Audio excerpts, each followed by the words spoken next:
Ahmedabad Navrangpura zone 1 LCB પોલીસને મળી મોટી સફળતા। અમદાવાદ 8,31,860ના મુદ્દામાલ સાથે મૂળ નેપાળનો ગરફોડ ચોરીનો રીઢો આરોપી ઝડપાયો। 12 ગુનાઓનો ઇતિહાસ। અમદાવાદ શહેરના મીઠાખળી 4 રસ્તા પાસે ગુજરાતના અલગ અલગ જિલ્લાઓના 12 જેટલા પોલીસ સ્ટેશનમાં અલગ અલગ ગરફોડ ચોરીના ગુનાઓમાં રેકોર્ડ બ્રેક ઇતિહાસ ધરાવતા આરોપીને નવરંગપુરા તેમજ ઝોન 1 એલસીબી પોલીસની ટીમે સંયુક્ત રીતે ઝડપી પાડ્યા છે। આવો વધુ વિગત જાણીએ પોલીસની આ પ્રકારની કાર્યવાહી તેમજ પકડાયેલા આરોપી વિશે। અમદાવાદ અને સુરતમાં 12 જેટલા ગુનાઓનો ઇતિહાસ। આ બનાવ સંદર્ભે બી ડિવિઝન એસીપી કંશાગરાએ પત્રકારો સાથે વાતચીત કરતા જણાવ્યું હતું કે પકડાયેલો આરોપી રાજ ઉર્ફે હિકમત ખડકા ખત્રી જે મૂળ સમાજના ચોક નેપાળનો વતન છે અને જેવીટીએસ ગાર્ડન છત્રપુર મંદિર દિલ્હી ખાતે રહે છે। આરોપી વિરુદ્ધ અત્યાર સુધીમાં અમદાવાદના વસ્ત્રાપુર, સુરતના અઠવાલાઇન્સ, અડાજણ, પૂણા, ઉમરા તેમજ ડુમ્મસ પોલીસ સ્ટેશન સહિત કુલ 12 જેટલા ગુનાઓ પોલીસ સ્ટેશનમાં નોંધાયેલા છે। હાલમાં તેમની ધરપકડ કરી 3 ગરફોડ ચોરી ગુનાઓ જે અમદાવાદ શહેરના નવરંગપુરા, ગુજરાત યુનિવર્સિટી તેમજ આનંદનગર પોલીસના સ્ટેશનમાં નોંધાયેલ હતા જે ઉકેલવામાં આવ્યા છે। 8,31,860ની કિંમતના મુદ્દામાલ સાથે ધરપકડ। આરોપીને પકડવા માટે નવરંગપુરા પોલીસ સર્વેલન્સ સ્ક્વોડ તથા એલસીબીએ સીસીટીવી ફૂટેજને આધારે ચહેરાની તપાસ કરી બાતમી દ્વારા મળેલી માહિતી મુજબ આરોપી રાજ ઉર્ફે હિકમત ખડકા ખત્રી નાનું જેણે શરીરે બ્લુ કલરના પીપળાના પાનની ડિઝાઇનવાળો શર્ટ તથા ગ્રે કલરનું પેન્ટ પહેરેલું છે ને હાથમાં કેસરી કલરની થેલી સાથે મીઠાખળી ગાર્ડન આગળ જાહેરમાં ઊભો છે, જ્યાં પોલીસની ટીમ દ્વારા પહોંચી તેને દબોચી લેવામાં આવ્યો હતો। આરોપી પાસેથી 7,08,860ની કિંમતના સોનાના દાગીના અને રોકડા 1,18,000 ને મોબાઈલ મળી 8,31,860નો ગરફોડ ચોરીમાં ચોરી કરાયેલ મુદ્દામાલ ઝડપી લેવામાં પોલીસને સફળતા મળી છે। અહેવાલ હિતેશ ઠક્કર, ઘાટલોડિયા, અમદાવાદ।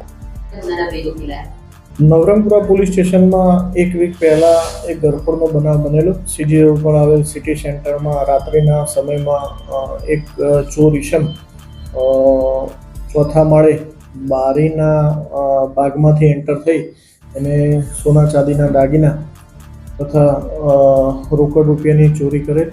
જે અનુસંધાને મહેરબાન ડીસીપી સાહેબનાઓએ ગુનો ડિટેક્ટ કરવા સૂચના આવતા Navrangpura police station surveillance squad તથા એલસીબીના માણસોએ તાત્કાલિક સ્થળ ઉપર જઈ તપાસ કરતા સીસીટીવીમાં એક માણસ મોઢે રૂમાલ બાંધી તથા કેમેરામાં છેડછાડ કરતો દેખાઈ આવે। જે અનુસંધાને અલગ અલગ ટીમો બનાવી સીસીટીવી ચેક કરતા અમને એક જગ્યા ઉપર એ રિક્ષામાં આવતો દેખાય। જે રિક્ષા નંબર આધારે રિક્ષા ચાલકની પૂછપરછ કરતા તેઓએ જ્યાંથી એને લીધેલ તે જગ્યા પર તપાસ કરતા તે હોટલમાંથી એનું નામને અમને મળી આવેલ।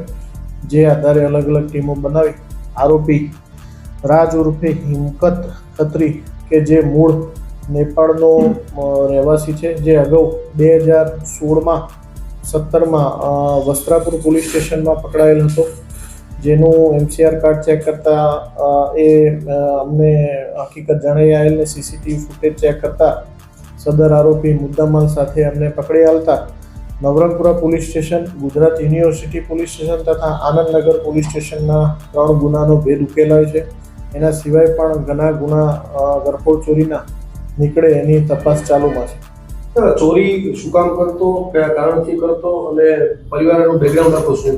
મુખ્યત્વે મૂળ નેપાળનો રહેવાસી છે। એના મધર ફાધર નેપાળ રહે છે। એ 2016માં વસ્ત્રાપુરમાં ચોરી કર્યા પછી સુરત જતો રહેલો। સુરતમાં એને 4 જગ્યા પર પોલીસ સ્ટેશનમાં આ રીતની ચોરી કરેલ। ત્યારબાદ એને પાછા થતાં અમદાવાદ સેન્ટ્રલ જેલ ગયેલો। અમદાવાદથી છૂટીને પાછો દિલ્હી જતો રહેલો। ત્યાં એને 2 પત્ની છે।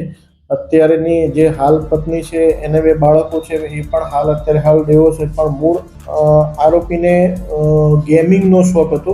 જે અલગ અલગ લકી સ્ટાર ને એવિએટર નામની ગેમોમાં રમવાનો શોખીન હોવાથી જે પણ પૈસા ચોરીના એ કમાય એ એમાં નાખીને આ પ્રકારની પ્રવૃત્તિ કરતો હતો।